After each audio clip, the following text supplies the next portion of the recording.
lagi di Perspektif dengan saya Faisal. dan saya Ani. Oke nih, hari ini kita bahas apa nih? Di episode kali ini kita akan membahas perkembangan inflasi, neraca perdagangan, dan juga indikator konsumen di bulan Juni 2026. Oke deh, jadi saksikan terus episode kali ini ya. Tingkat inflasi Indonesia meningkat dari 0,28% menjadi 0,44% secara bulanan pada bulan Juni.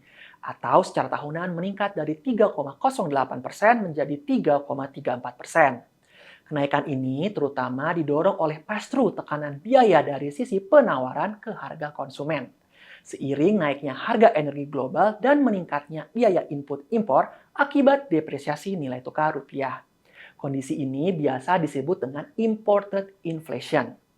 Kelompok pengeluaran transportasi menjadi penyumbang inflasi terbesar dengan kontribusi 0,28% checkpoint terhadap inflasi bulanan. Kenaikan ini terutama didorong oleh kenaikan harga bensin dan tarif angkutan udara. Lonjakan harga bensin terjadi setelah adanya 2 kali penyesuaian harga BBM non-subsidi, yaitu Pertamax Turbo pada tanggal 1 Juni 2026 dan Pertamax pada tanggal 10 Juni 2026. Sedangkan tarif angkutan udara naik mengikuti naiknya harga aftur. Sementara itu, inflasi inti tercatat meningkat dari 2,59% menjadi 2,76% secara tahunan, sejalan dengan pass-through dari semakin tingginya tekanan imported inflation. Pendorong utamanya adalah kenaikan harga pelumas mesin, telepon seluler, dan juga minyak goreng. Pelemahan nilai tukar rupiah selain dikarenakan capital outflow akibat sentimen risk-off dari tingginya ketidakpastian geopolitik Timur Tengah juga disebabkan oleh terus melemahnya kinerja neraca perdagangan Indonesia. Pada bulan Mei 2026, neraca perdagangan mencatatkan defisit sebesar 1,61 miliar US dollar setelah sebelumnya masih membukukan surplus tipis 0,09 miliar US dollar pada bulan April.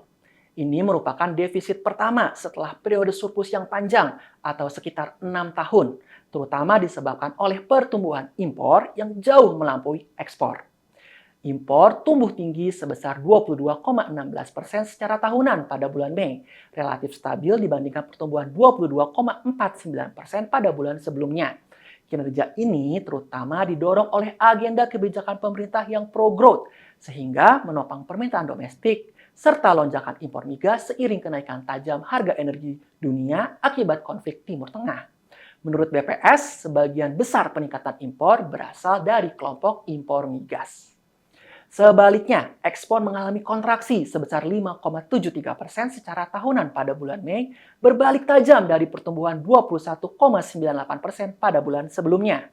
Pelemahan ini dipicu oleh meningkatnya ketidakpastian global, termasuk ketidakpastian perang dagang dan ketegangan geopolitik di Timur Tengah. Kondisi tersebut mengganggu jalur perdagangan internasional dan global supply chain, serta pada akhirnya menekan permintaan global. Penurunan ekspor Indonesia terjadi secara luas di seluruh sektor utama, meliputi pertanian, pertambangan, dan juga industri pengolahan. Update perkembangan sektor real kali ini akan dimulai dari kinerja penjualan retail. Bank Indonesia melaporkan indeks penjualan real atau IPR pada bulan Juni diperkirakan masih melanjutkan tren penurunan, di mana IPR mengalami kontraksi 4,4% secara tahunan, lebih dalam dibandingkan kontraksi bulan Mei yang sebesar 3,9%. Secara lebih detail, hampir seluruh kelompok barang mencatatkan kontraksi, kecuali kelompok suku cadang dan aksesori, serta peralatan rumah tangga lainnya yang masih mencatatkan pertumbuhan positif di bulan Juni ini. Sementara itu, secara bulanan, indeks penjualan real juga mencatatkan penurunan, yakni terkontraksi sebesar 0,8%, meski ini sedikit lebih baik dibandingkan kontraksi 1,5% yang terjadi pada bulan sebelumnya, sejalan dengan mulai masuknya periode libur sekolah di akhir bulan ini. Selanjutnya, indeks kepercayaan konsumen atau IKK di bulan Juni ini tercatat sebesar 118, masih berada pada level optimis meski kembali menurun dibandingkan level Januari tahun 2026. Secara lebih detail, penurunan tersebut didorong oleh penurunan kedua komponen penyusun IKK, yakni indeks kondisi ekonomi saat ini dan juga indeks ekspektasi konsumen yang mencerminkan penurunan persepsi konsumen terhadap kondisi ekonomi Indonesia saat ini maupun kondisi ekonomi dalam 6 bulan ke depan. Di sisi lain, data penjualan kendaraan pada bulan Juni 2026 justru menunjukkan peningkatan.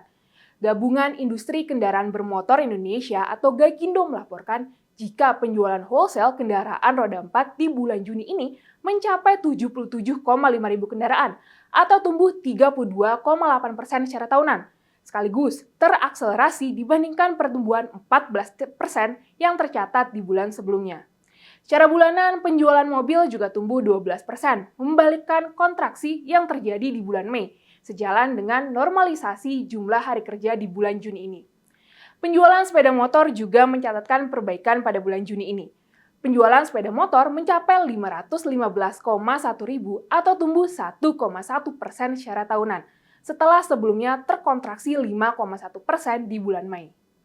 Melihat data konsumen yang beragam tersebut, kami melihat ke depannya masyarakat Indonesia masih optimis, yang terindikasi dari IKK yang masih berada di atas level 100, dan juga penjualan kendaraan yang masih tumbuh.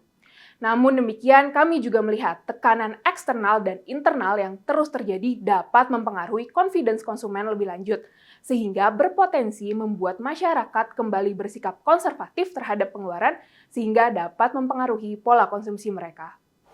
Nah, Mas Faisal, melihat perkembangan berbagai data makroekonomi dan juga data konsumen Indonesia, kira-kira gimana sih proyeksi inflasi kita di tahun ini? Dengan resiko imported inflation yang masih tinggi, kami melihat inflasi tahun ini akan lebih tinggi jika dibandingkan dengan inflasi tahun lalu. Kami memproyeksikan inflasi akan berada di rentang 3 hingga 3,5%. Baiklah, demikian episode kali ini. Sampai jumpa di perspektif selanjutnya.